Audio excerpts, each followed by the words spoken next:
That's an easy one. Hi, I've lived in Bridgeport for 3 years. I've rented. Their mother has a house over in Fairfield, and I guess the questions I have about Bridgeport are, in thinking about buying here, is my concern about the high taxes that are associated with owning a home here, as well as, would it be, I don't feel really comfortable with bringing my kids to go to school here.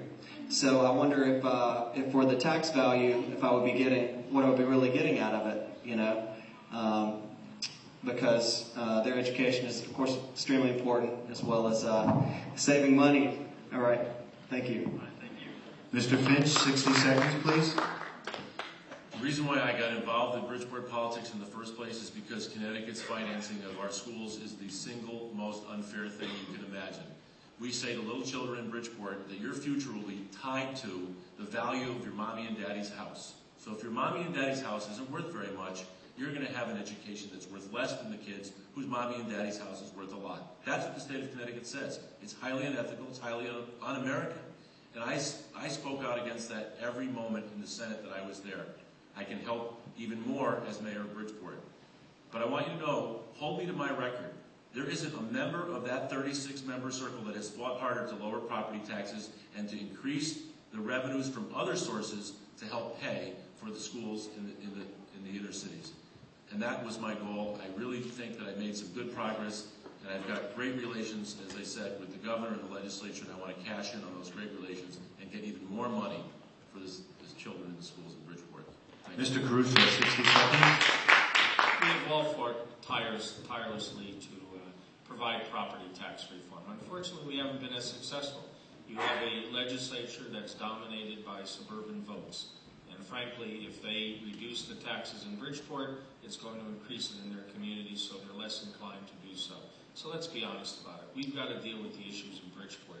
Corruption has cost millions of dollars for the people of this city.